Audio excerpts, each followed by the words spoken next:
बोलिए पुरुषोत्तम भगवान की जय।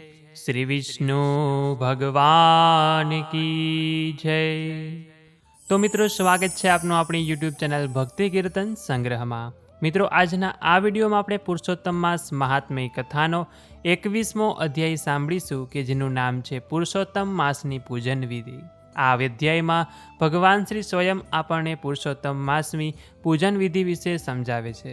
સાથે જ આપણે પુરુષોત્તમ માસ મહાત્મ્યની વાર્તા પણ સાંભળવાના છીએ। તો અંત સુધી મારી સાથે જોડાયેલા રહેજો। આ વિડીયો પસંદ આવે તો લાઈક કરજો, તમારા મિત્રોને મોકલજો। અમારી ચેનલમાં નવા હોય તો સબસ્ક્રાઈબ કરવાનું ભૂલતા નહીં કે જેથી કરીને આવા જ અવનવા વિડીયો આપ સૌ લોકોને મળતા રહે। અને હા મિત્રો, જો આપણે નિત્ય અનેક સ્થળોના લાઈવ દર્શન ઘર બેઠા આ પુરુષોત્તમ માસમાં કરવા હોય તો વોટ્સએપમાં અમારું ગ્રુપ છે કે જેમાં અમે નિત્ય દર્શન કરાવીએ છીએ। તો તેમાં જોડાવા માટે અહીંયા જે વોટ્સએપ નંબર લખેલો છે તેના ઉપર અમને જય શ્રી કૃષ્ણ લખીને મોકલી આપજો, એટલે આપને ઘર બેઠા અનેક સ્થળોના લાઈવ દર્શન કરવા મળશે। તો આવો મિત્રો, હું આપનો જાજો સમય ન લેતા આપણે આ અધ્યાયની શરૂઆત કરીએ। ઓમ નમો ભગવતે વાસુદેવાય। અતઃ શ્રી પુરુષોત્તમ માસ મહાત્મ્ય કથા અધ્યાય 21મો, પુરુષોત્તમ માસની પૂજન વિધિ। તો મિત્રો, આની પહેલાંના વિડીયોમાં આપણે સાંભળ્યું કે વાલ્મીકી ઋષિ રાજા દ્રઢધન્વાને પુરુષોત્તમ માસનું વિધિ વિધાન જણાવે છે।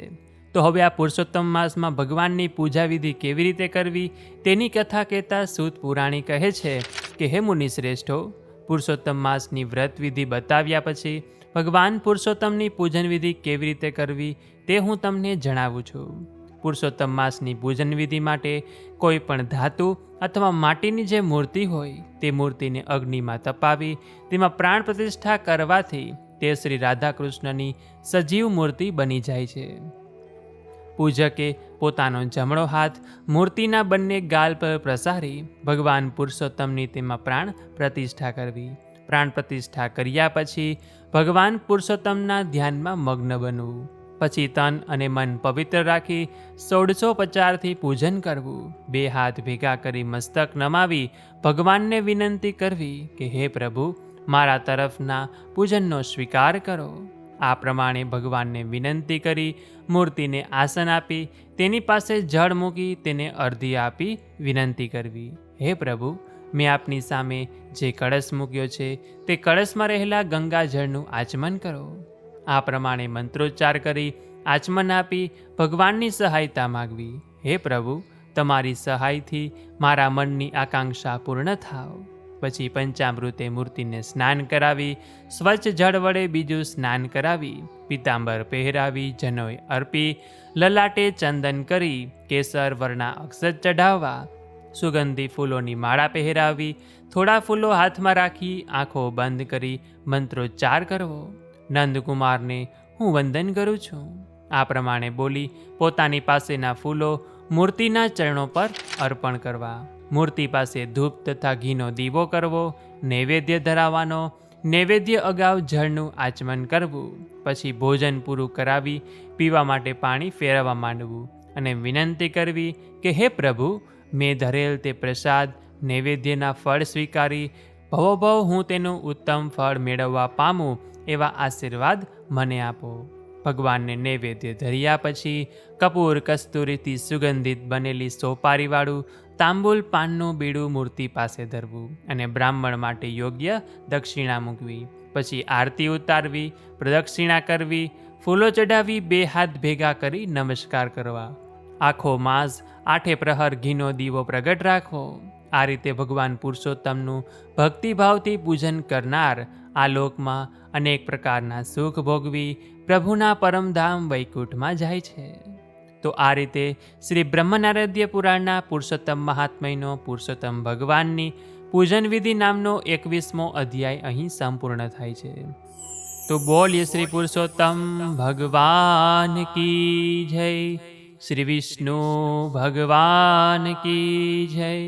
દ્વારિકાધીશ કી જય। તો મિત્રો, આપણે અત્યાર સુધી સાંભળ્યું પુરુષોત્તમ માસમાં કરવાની પુરુષોત્તમ ભગવાનની પૂજા વિધિ। હવે પછીના આવતા અધ્યાયમાં એટલે કે 22મા અધ્યાયમાં આપણે પુરુષોત્તમ માસ વ્રત કરવા સમયે પાળવાના નિયમો વિશે જાણીશું। તો આવો હવે આપણે આ માસમાં સાંભળવામાં આવતી મહાત્મયની વાર્તા સાંભળીએ કે જેમાંથી આજે આપણે કોયલ કોકિલની વાર્તા સાંભળીશું. એક હતી નદી. નદીના કાંઠે આંબાની ઘેરી ઘટા. એક આંબા પર એક કોયલ અને એક કોકિલ રહે. કોયલ ઘણી સંતોષી, પણ કોકિલ સાવ રખડેલ. આખો દિવસ આંબાવાડીયામાં રખડે ને કેરીઓ ખાય. એમ કરતાં પાવન પુરુષોત્તમ માસ આવ્યો. ગામના નર નારી નદીમાં સ્નાન કરે, કથા વાર્તા કરે. આ જોઈને કોયલને થયું કે લાવને હું વ્રત કરું. એણે કોકિલને વાત કરી, પણ રખડેલ કોકિલે ઉપવાસનું નામ પડતાં જ મોં બગાડ્યું. એ તો બોલ્યો કે તું તારે ઉપવાસ કર ને ભૂખે મર, હું તો આંબા ડાળે ઝૂલીશ ને પાકી કેરીઓ ખાઈશ. કોયલે તો વ્રત આદર્યા. સૂરજ ઉગે એ પહેલાં સ્નાન કરી લે, નીચલી ડાળે બેસીને વાર્તા સાંભળે, આખો દિવસ ઉપવાસ કરીને પ્રભુનું નામ લે. ત્યારે કોકિલ દાંત કાઢતો જાય ને કેરીઓ ખાતો જાય. અધિક માસ પૂર્ણ થતાં જ યમના તેડા આવ્યા. કોયલ કોકિલ મૃત્યુ પામ્યા.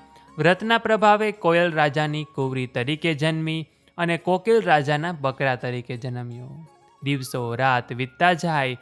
કુંવરી અને બકરો મોટા થાય. કુંવરીને બકરા પર ઘણું હેત.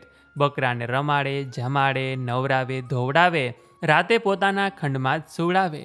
બકરો ઘડીક અળગો થાય તો બાવરી બની જાય. આમ કરતાં વર્ષો વીત્યા. કુંવરી મોટી થઈ. નવા નગરના રાજકુંવર સાથે એના લગ્ન થયા. રાજાએ 7 ગાડા ભરીને દાયજો દીધો. હીરા માણેક દીધા, રત્ન નીલમ દીધા, સોના ચાંદી દીધા, હાથી ઘોડા દીધા, હીરના ચીર દીધા, ચાકડા ચંદરવા દીધા. પણ કુંવરી તો ઉદાસ જ રહી. ત્યારે રાજા બોલ્યો કે દીકરી જોઈએ તે માગી લે, તું લેવા જોગ અને હું આપવા જોગ. કુંવરી બોલી કે દેવો હોય તો બકરો દો, અને રાજાએ બકરો દીધો. કુંવરી તો બકરાને વેલમાં બેસાડીને સાસરે આવી. બકરાને રમાડે, હેત કરે, વાલ કરે. કુંવર વિચાર કરે, પણ ભેદ ન કરાય. સુખમાં દિવસ ઉગે અને સુખમાં સાંજ ઢળે. પિતાના મૃત્યુ પછી કુંવર ગાદીએ બેઠો અને કુંવરી રાજરાણી બની. એક દિવસની વાત છે.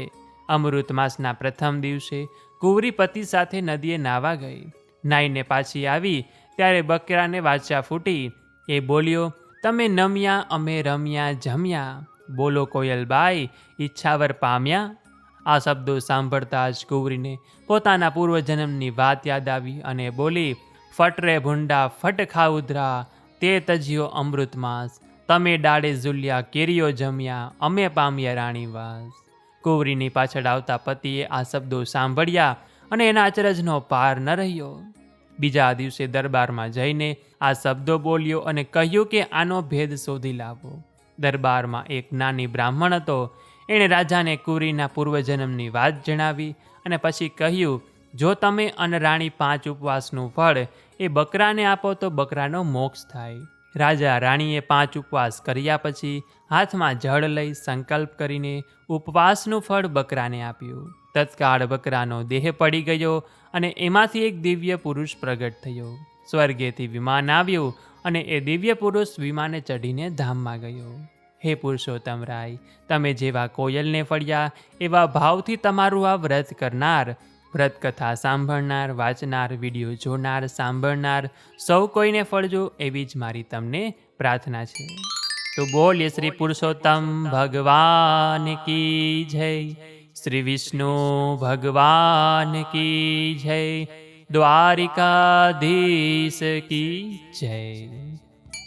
તો મિત્રો, આ વાર્તામાંથી આપણને એવું શીખવા મળે કે આપણને જો મોંઘો માનવ દેહ મળ્યો છે તો આપણે આ જન્મમાં આવો પુરુષોત્તમ માસમાં આપણને સારી એવી ભગવાને શક્તિ આપી છે, સારું એવું શરીર આપ્યું છે, તો વ્રત એકટાણા ઉપવાસ કરી લઈએ. કોયલ જેવું પક્ષી થઈને તેણે વ્રત ઉપવાસ કરીને રાજાના ઘરે જન્મ પામ્યો અને સુખ ભોગવ્યું. તેવી જ રીતે જો આપણે આ માનવ દેહમાં કોઈ એવા વ્રત ઉપવાસ કરી લેશું તો કદાચ આપણને પણ આવતા ભવે સુખ મળે. અને કોકિલે જો આ વ્રત ન કર્યું તો તેણે બકરા તરીકે તે જ ઘરમાં જન્મ લેવો પડ્યો. તો આપણી સાથે પણ એવું ન થાય. એટલા માટે આપણાથી થાય એટલું આ ભવમાં કરી લઈએ. આવતા ભવમાં શું થશે તે કોઈને જાણ નથી. કરેલું ક્યારેય નિષ્ફળ જશે નહીં. આ જન્મમાં કરેલા પુણ્ય કોક દિવસ જરૂર કામ લાગશે. તો આ વિડીયો પસંદ આવ્યો હોય તો લાઈક કરજો, તમારા મિત્રોને મોકલજો અમારી ચેનલમાં નવા હોય તો સબસ્ક્રાઈબ કરવાનું ભૂલતા નહીં, કે જેથી કરીને આવા જ અવનવા વિડીયો આપ સૌ લોકોને મળતા રહે. તો આ સાથે હવે મને રજા આપો, મળીશું ફરીથી એક નવા વિડીયોમાં. ત્યાં સુધી આપ સૌ લોકોને અમારી ચેનલના જય શ્રી કૃષ્ણ. ધન્યવાદ. મારી સાથે પુરુષોત્તમ માસની કથા અધ્યાય વાર્તા સાંભળવા બદલ આપ સૌ ભક્તોનો ખૂબ ખૂબ આભાર.